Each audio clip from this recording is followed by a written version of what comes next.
আরে খাবার? দাঁড়াও, এই খাবারটা তুমি খাবে না। কেন বৌদি? কেন আবার কি?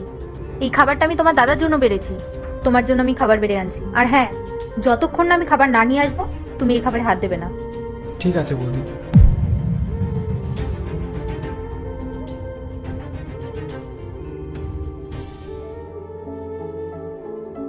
কিরে, কি হয়েছে? মন খারাপ নাকি তোর? কিছু না দাদা, আমি ঠিক আছি। খাবার খেয়েছিস? বৌদি নিয়ে আসছে আমার জন্য। আরে তাহলে তুই এটা থেকেই খেয়ে নে। না দাদা, বৌদি এটা তোর জন্য বানিয়েছে। বৌদি আনছে আমার জন্য। আচ্ছা, তোর আর আমার বলে আলাদা কিছু আছে? আর পূজা তো আমার জন্য খাবার আনছে, আমি ওটা খেয়ে নেবো। নে, তুই শুরু কর।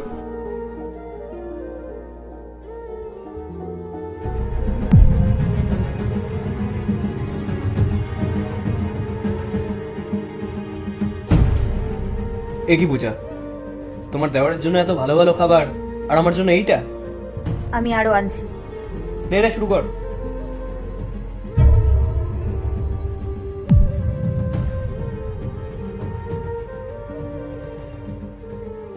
বলছি দাদা, তোর সাথে আমার কিছু ইম্পর্টেন্ট কথা ছিল। বল না। দাদা আসলে আমার কিছু টাকা দরকার ছিল। ভাবছিলাম দুটো টোটো কিনবো আর মার্কেটে ভাড়া খাটাবো। এতে করে মাসে আমার 20-30 হাজার টাকা ইনকাম হয়ে যাবে আর আমি ভালো করে চলতেও পারবো।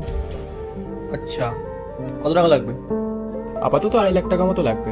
1 লাখ টাকা দিয়ে দুটো টোটো কিনবো আর 50,000 টাকার মধ্যে ড্রাইভারের বন্দোবস্ত হয়ে যাবে। আর বাকি যা বেঁচে থাকবে তাতে আমার খরচা চলে যাবে। ঠিক আছে, বিকালে এসে নিয়ে যাস। শোনো, এদিকে আসো তো। আসছি।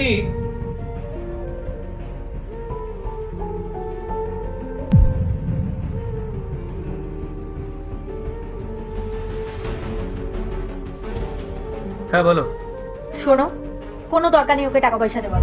ভদ্রভাবে কথা বলো, ও তো কাজের জন্যই টাকা চাইছে। শোনো, এগুলো না ওর ফালতু বাহানা, কাজের নাম করে তোমার থেকে টাকা নিচ্ছে। দেখো কোথায় গিয়ে আবার ভুলভাল টাকা পয়সা খরচা করে এসেছে। তোমার মনে নেই সেদিন ওই লোকটা এসে আমাদের কিভাবে অপমান করে গেল? আরে টাকা পয়সা না থাকলে সব দাম জায়গায় যায় কেন? কেন দাদা, কি হয়েছে? কি হয়েছে আপনারা জানেন না? আপনার ভাইয়ের 50,000 টাকা বিল হয়েছিল আমার হোটেলে, 1 টাকাও দেয়নি এখনো। দাদা প্লিজ, আপনি চেঁচাবেন না, আপনি একটু শান্ত হন। আপনার যা টাকা হয়েছে আমি আপনাকে দিয়ে দেবো, কিন্তু প্লিজ আপনি ভেবে চিৎকার চেঁচামেচি করবেন না। আশেপাশের মানুষটা শুনলে কি ভাববে? কি বলছো তুমি এইসব? আমরা কেন টাকা পয়সা দিতে যাব? যে টাকা উড়িয়েছে সে দেবে। দেখুন দাদা, আমরা কোনো টাকা পয়সা দিতে পারবো না। আমি এখান থেকে টাকা নিয়ে তবেই যাবো, দরকার পড়লে পুলিশ ডাকবো। আপনার ভাইয়ের বিল পড়ে আছে আমার কাছে, ওর মধ্যে সিগনেচারও আছে। দাদা আপনি প্লিজ চেঁচাবেন না, পাড়ায় আমাদের একটা মান সম্মান আছে। আমি আনছি তো টাকা, আপনি দাঁড়ান, আমি নিয়ে আসছি। পার্ট 2 দেখতে সাবস্ক্রাইব করুন W Short 07।